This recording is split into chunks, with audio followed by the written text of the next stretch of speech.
Welcome back. We're getting a divorce. The divorce papers are inside. I had just returned home, cradling my newborn daughter in my arms. My husband coldly dropped the bombshell and then tried to leave the house as if nothing happened. In my daze, I managed to grasp his arm, desperate for an explanation.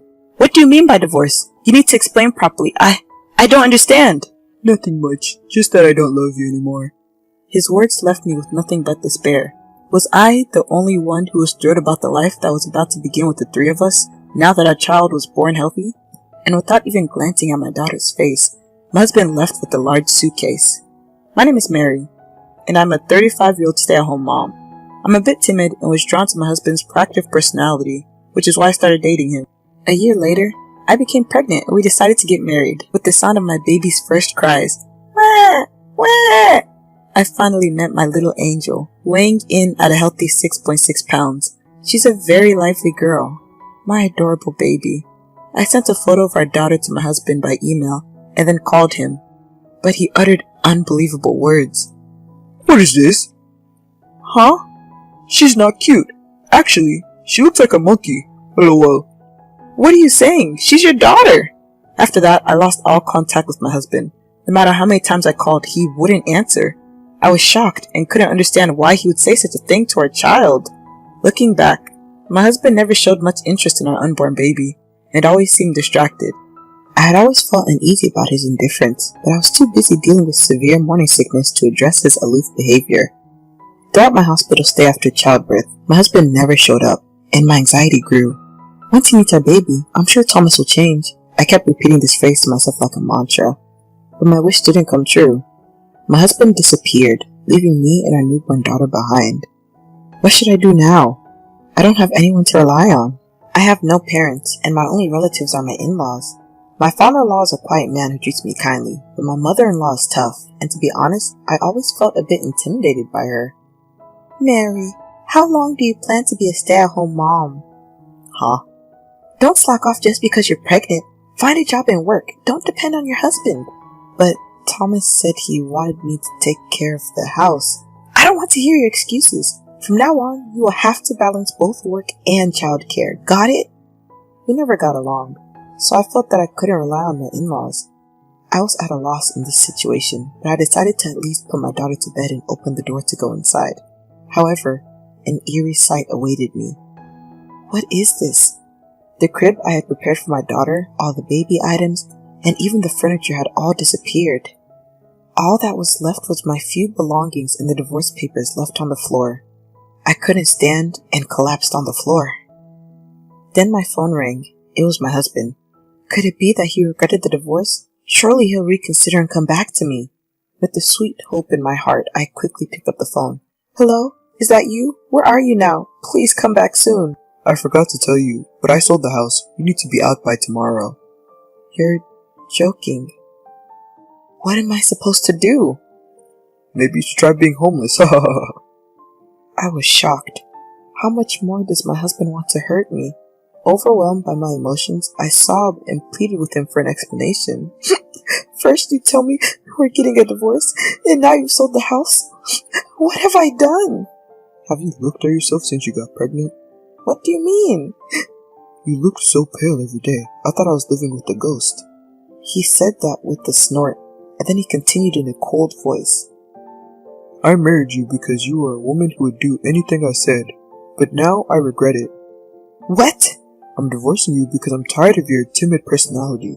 That's so unfair. You're being too selfish. There's nothing more to talk about. Get your stuff and get out of the house. Bye. At that moment, I felt a surge of hatred towards my husband for the first time. But no matter how much I blamed him, our situation wouldn't change.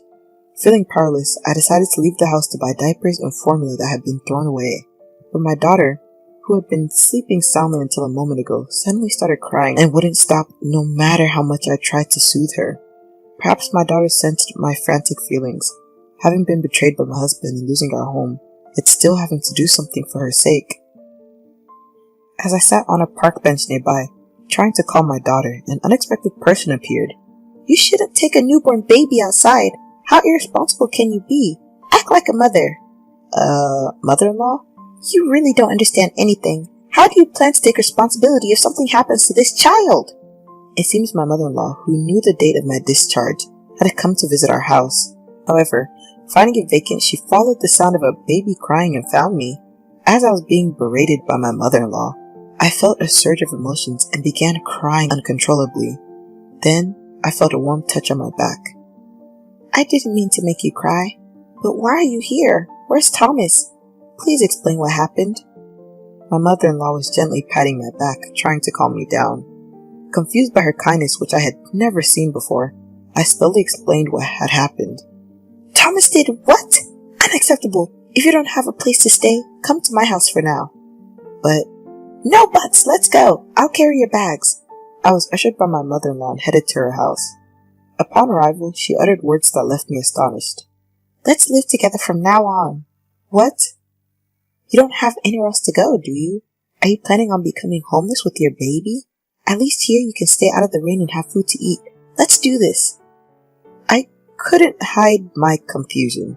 Even though she had been treating me coldly and making sarcastic remarks every chance she got, she was acting like a different person now. Seeing my struggle for words, my mother-in-law gave me a sympathetic smile. I've been cold to you all this time, haven't I? I'm truly sorry. No. I was tough on Thomas, telling him to be more aware of his responsibilities as a father, but now, this has happened. I'm filled with regret for not being able to help more. It's not your fault, mother-in-law. Please lift your head. My mother-in-law drooped her shoulders, bowing her head and refusing to raise it. In the midst of this, I decided to ask a question that suddenly came to mind. I always thought you didn't like me. That's why you're cold to me. But, is there another reason? It was because seeing you reminded me of my past, and it was unbearable. It was then that I learned a truth I had not known before.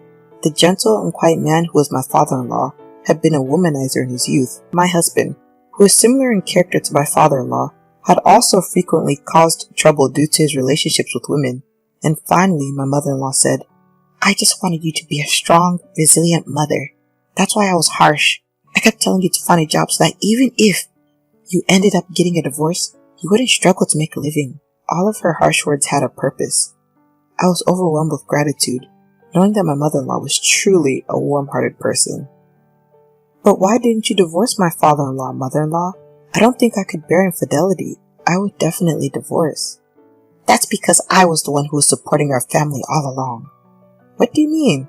He used to look down on me, a stay-at-home wife at the time, and changed women as if they were disposable. But I couldn't stand it, so I started to work. Eventually, I started earning more than him. He didn't want to lose the comfortable life we had, so he became submissive to avoid me divorcing him. So the father-in-law I see today is the reformed version after he reflected on his actions. Exactly. I thought that was the best punishment for him rather than just divorcing him. As I continued to have such a conversation with my mother-in-law, I found myself smiling without realizing it. However, my mother-in-law's expression suddenly turned serious. Speaking of Thomas, suddenly wanting to get a divorce, could it be because he's having an affair and wants to be with that person? Did you notice anything unusual about his behavior? Honestly, I have no idea, but I can't just do nothing and let the divorce happen. I took out the divorce papers I had brought from home. Wait, is this? When we saw the papers, my mother-in-law and I exchanged a look, and we decided to make a plan with a certain resolution in mind. The next day, my mother-in-law called Thomas to put the plan into action. I heard you want to divorce Mary. She already told you, huh? What are you talking about? I'm absolutely thrilled. It's right to divorce someone like that. You should remarry with a younger and more beautiful woman. Yeah, you're right. I never want to see her gloomy face again. She might be living under some bridge by now. What a pathetic man. He seemed to completely believe that my mother-in-law hated me. I felt anger rising within me as I heard him getting overjoyed without knowing I was listening in on the conversation. But hell is waiting for him. Actually, I have someone I'd like to introduce to you. Oh? You've already found your next spouse to remarry? Well, yeah. Well, that's something to celebrate. I'm going to pull out a celebratory gift for the two of you. I have a term deposit of $10,000 maturing next month. I'll give it all to you as a gift. Are you serious? Of course, but in return, I expect a grand celebration and a proper introduction to your partner. Don't rush and register the marriage before that, okay? I got it. Then I'll bring my partner to my family home in a month. Please take care of the gift money. My mother-in-law is such a great actress. My husband fell right into our plan, and mother-in-law and I exchanged satisfied smiles. I decided to continue my secret preparations until the day came. A month later, my husband, oblivious to the trap, arrived at our family home in high spirits with a young woman. I opened the front door with as much composure as I could muster and greeted them. "Welcome." Huh? Why are you here? My husband looked as if he was about to faint from surprise, and the woman looked utterly confused. Then my mother-in-law joined us. "Come in," she said with an authoritative tone.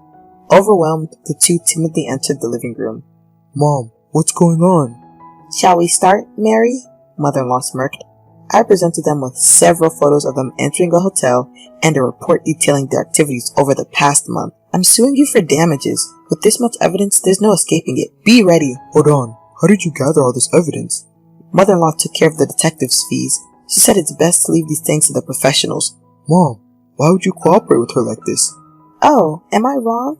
Who would side with a man who abandons his wife and child for another woman and plans to remarry? It's outrageous. What about the $10,000 gift money?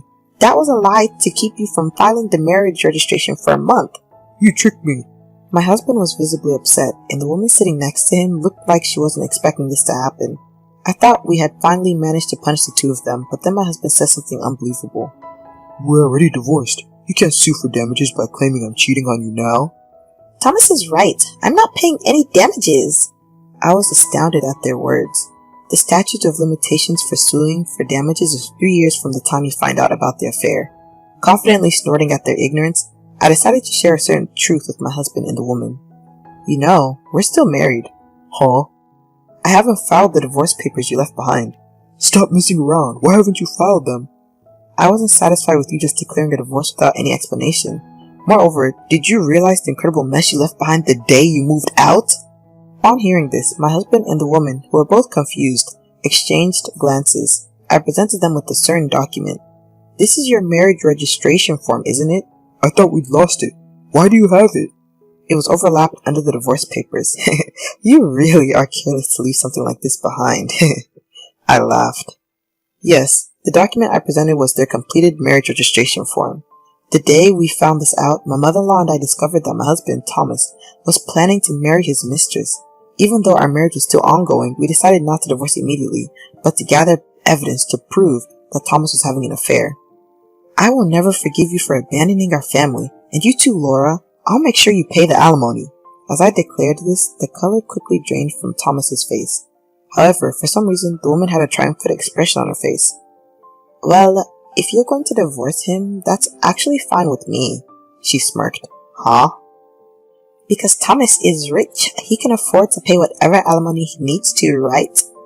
Hearing the woman's words, I finally understood the odd feeling I had about my husband.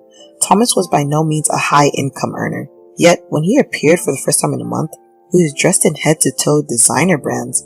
I presumed that my husband, Thomas, had been pretending to this woman that he was wealthy. In order to finance his affair, I assumed he sold our furniture, baby items, and even our house. I decided to break the news to the smug woman. I'm sorry to disappoint you, but this man isn't rich at all. What are you talking about? He only makes around $1,500 a month. That's pretty low for his age. I'm his wife. I know what I'm talking about. What? That's not what I heard. Thomas, is what this woman's saying true? Why so silent? You look like you've seen a ghost. Why don't you tell Laura the truth yourself? Unable to utter a word, Thomas just hung his head. The woman, losing her patience, exploded in anger. I call off our engagement. I have no use for a man with no money.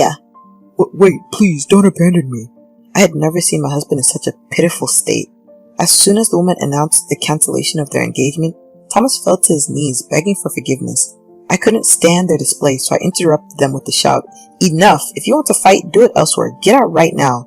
The two, startled by my sudden outburst, fell silent. Then my mother-in-law, who had been silent all this time, finally spoke. Thomas, you're no longer my son. Mom, what do you mean by that? I'm disowning you. Take that woman and leave right now. Don't ever show your face again, got it? Frightened by the fierce expressions of me and my mother-in-law, the two were paralyzed. I shoved the pre-prepared written promises at them, making them pledge to pay alimony and, in Thomas's case, child support as well. They left the house as if fleeing. I submitted the divorce papers that very day, putting an end to my married life with Thomas. Afterwards, just as I had expected, my ex-husband broke up with the woman. He had even resorted to borrowing money from loan sharks to pretend to be rich. After collection calls were made to his workplace, he was fired and forced to find day labor jobs to pay the $20,000 alimony and $300 monthly child support. Of course, we also demanded $15,000 from his mistress, who had to resort to working in shady nightclubs to pay it off. As for me, I've managed to build a strong relationship with my mother-in-law, whom I used to be wary of. Having divorced and lost my family, my mother-in-law proposed, "Let's continue living together." I decided to rely on her kindness. I've started working and juggling it with raising my child. I can feel myself changing little by little each day.